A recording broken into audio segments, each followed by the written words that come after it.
Hi, I'm Manuel, and today I want to talk to you about drawing the unit circle. And I won't spend as much time in this video what the unit circle is and what it's for, but just a fairly easy way to remember how it's made. Um, I'm going to start with just a little freehand circle. It doesn't have to be perfect, but you want it to be fairly proper just because we're going pretty small and we got to put a lot of lines in here.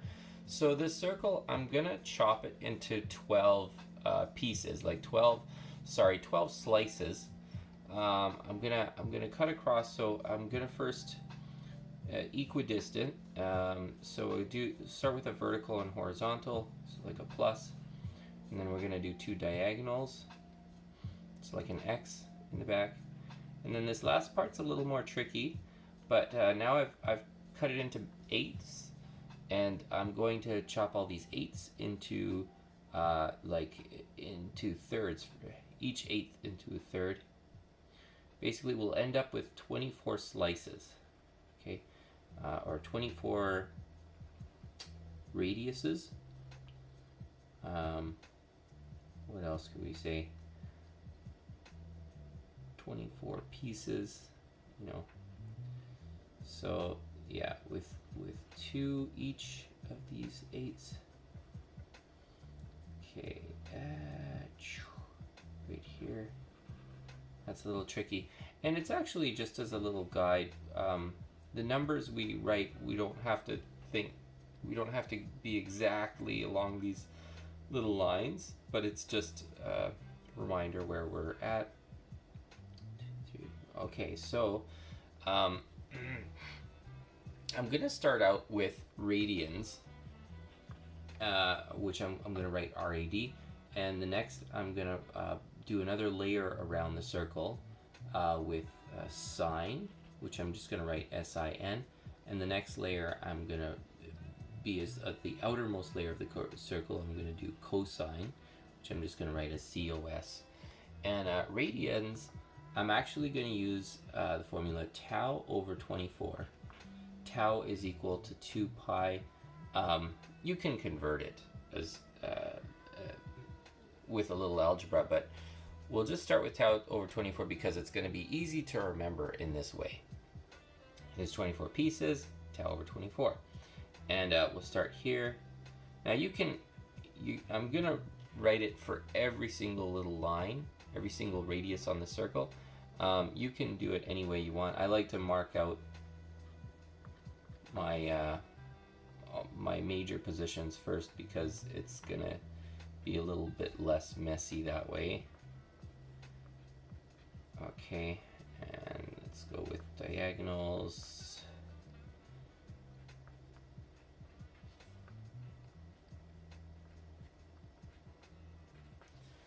And you'll notice all the fractions are not going to be the simplified form, but that's why we're doing this, because we can remember it better when it's not the simplified the simplified fractions will look a little bit more confusing. You can simplify them after, and then you're starting to remember like what this actually means.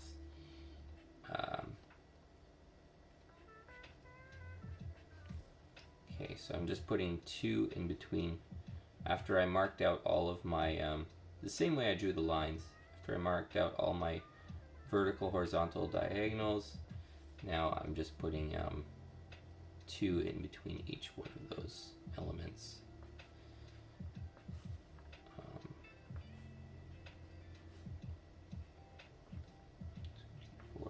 Okay, we're almost there.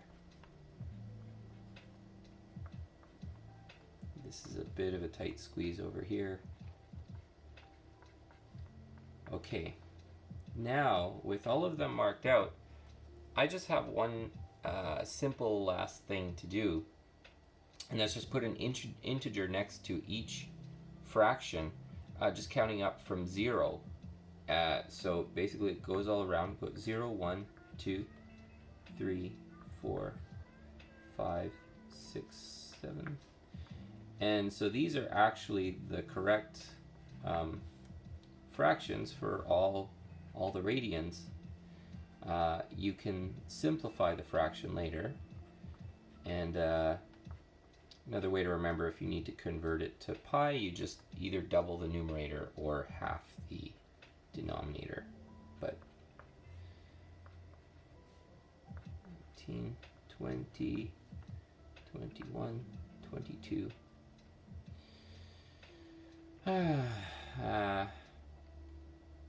Oh, I made a mistake there. 19, 20, 21, 22, 23. Okay, so that's 0 to 23 all the way around. You can simplify them later. Now sine, it's everything, actually both sine and cosine. I'm going to use the same little formula, same little ratio. I'm going to put a square root. I'm going to leave that square root blank for now, and over 2. So blank square root over 2. I'm also going to cross, let's see, ignore neighbors. Ignore the quadrant neighbors. Okay, so what that is, the neighbors of the quadrants are going to be a little bit more complicated. So all the ones that are just beside the quadrant lines, we're not going to do those yet. Everything else is going to have that square root over 2. All right, so that's for both sine and cosine. So for sine, square root over 2. Notice we skip 1 because that's next to a quadrant. And you'll notice along the corners, that's all 3 at a time. Okay, 2, and then skip again.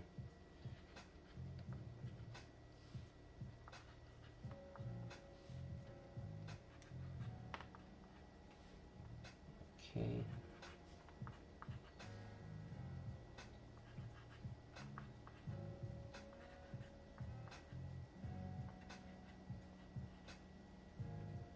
And skip.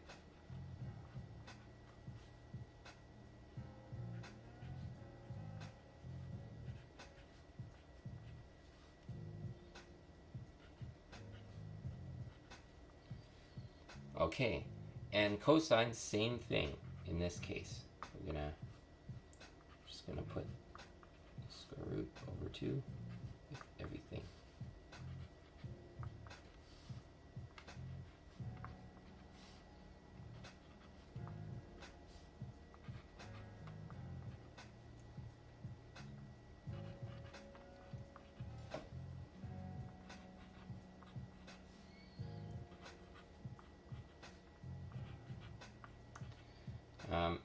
And so of course these fractions are not the simplified form, but you'll see as you simplify the fractions, they will then match the way that you typically see the unit circle. All right, now for sine, you're gonna imagine the circle. You just think about, obviously, that where the 0 mark is, that's 0 all the way across the circle, all the way the half end. Okay, and you're gonna go up. When you go up the circle, you go up with the number. When you go down the circle, you go down with the number, right? Starting from 0.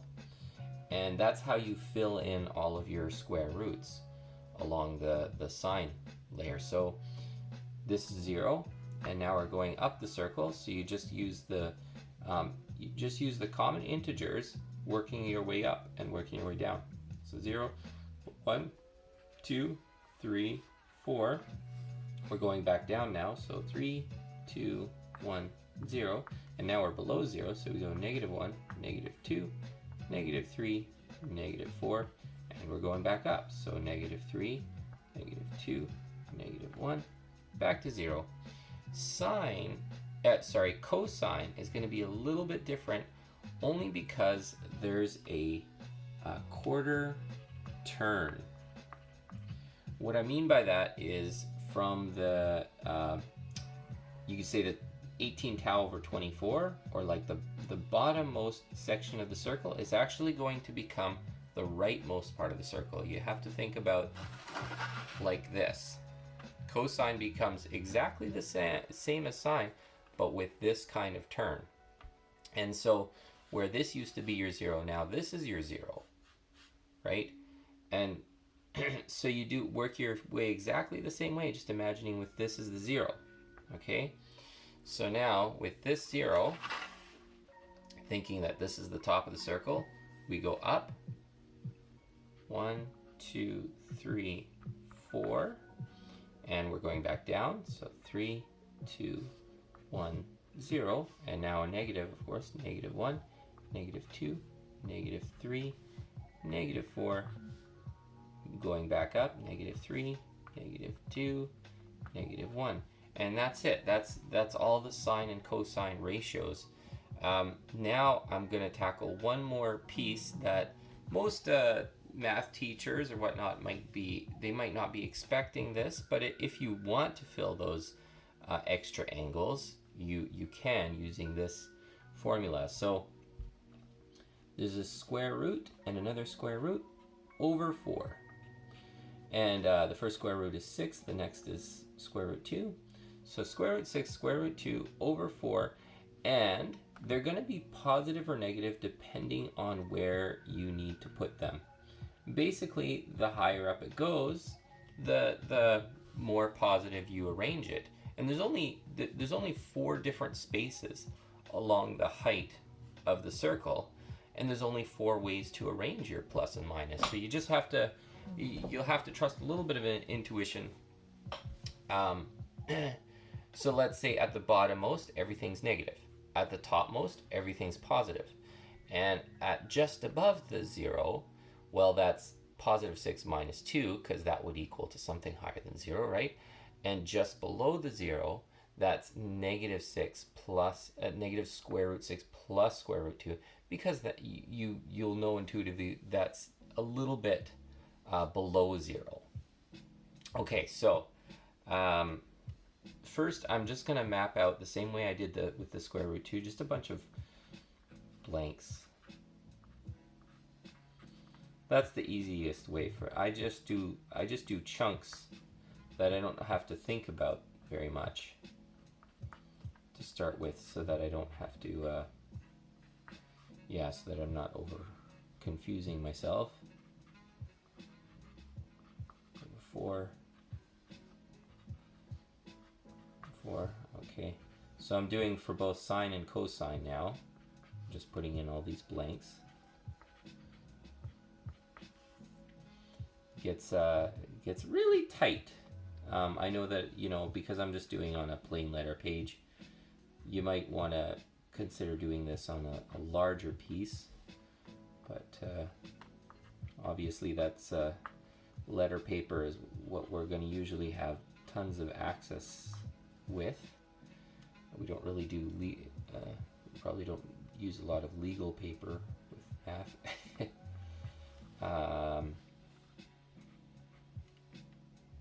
Okay, I probably should have had it more out in this part.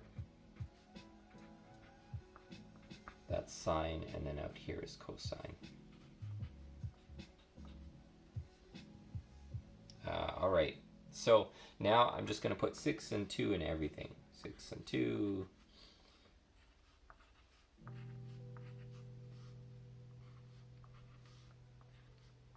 And then it's only in the last part I like to arrange all of the positives and negatives, because I know I have to think a little bit about it each time I do it.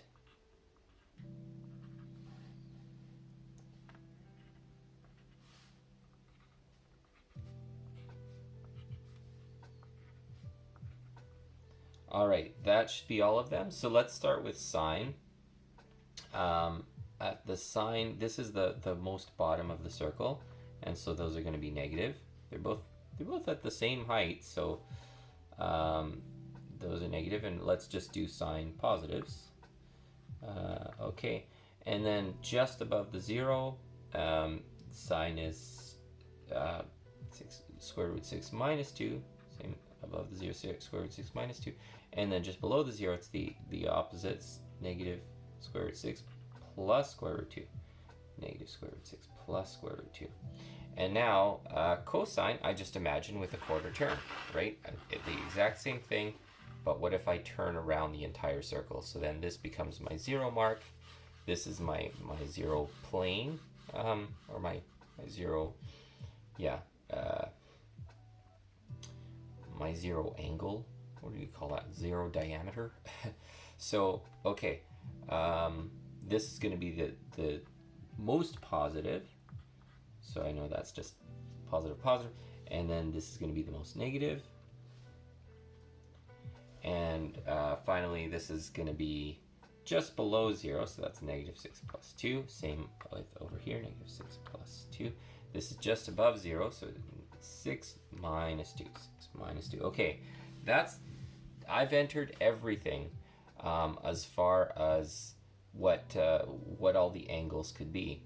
And now, if I want to simplify the fractions, you'll notice it starts becoming familiar to exactly what you normally see with the unit circle. So square root of 0 over 2, well, that's 0. Square root of 4 over 2, well, that's 1.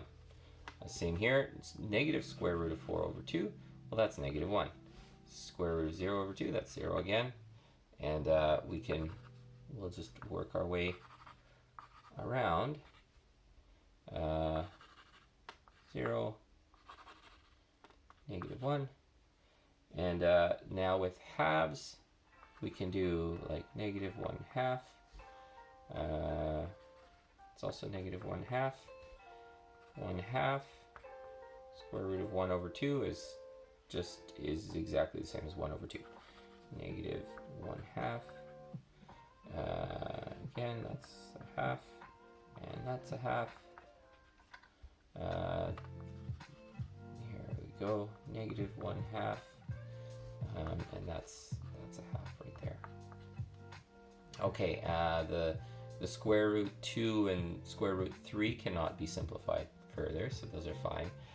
And same with these, the more complicated ones that we won't be able to simplify those. The tau, of course we can simplify. This one's just 0. We can scratch out the 1 for tau over 24. 2 tau over 24, that's tau over 12. Right, 3 tau over 24, that's actually tau over 8. Is it 8? Yeah. Tau over 8. And then 4 tau over 24, that's 12.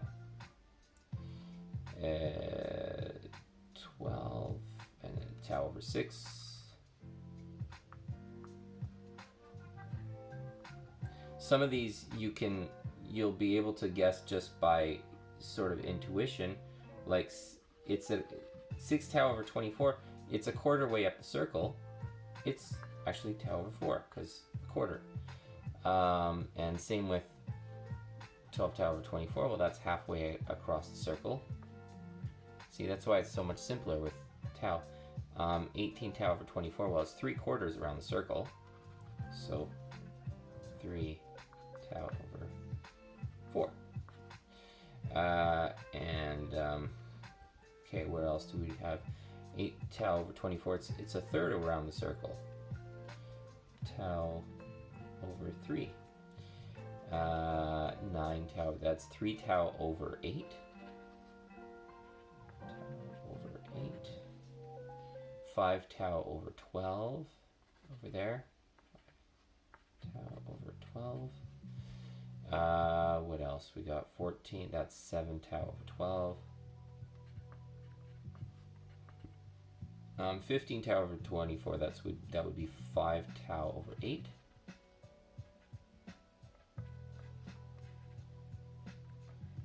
And remember, if you're used to doing this with the unit circle on a paper like this, then you'll also be able to do it in a table where it's going to look much more clean and clear. But you'll have noticed that you've basically memorized it, right? 8 tau over 12 which is, oh right, this is the 2/3. 2 tau over 3.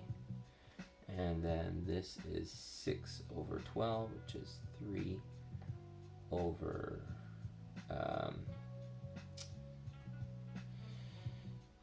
over 6, which is tau over, wait a minute, oh right, 17 tau, never mind, 19 tau over 24, no, 10 over 12, which is 5 over 6, 5 tau over 6, 21 tau over 24, we can take out the 3, that's 7 tau over 8, 7 tau over 8, 11 tau over 12. Okay, and so now we have all the correct signs for our unit circle. Doesn't look the most clean, but if you know what they all are, you'll be able to write it out, either a large paper or table. That's it for doing the unit circle. Just remember, there's the radians. You can do tau over 24 for everything, and then you just work your way up the integers.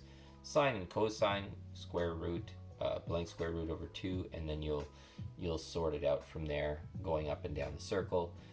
Cosine, it's a quarter turn. It's the same as sine, just give it a quarter turn. You work your way through there. All right. Thank you very much.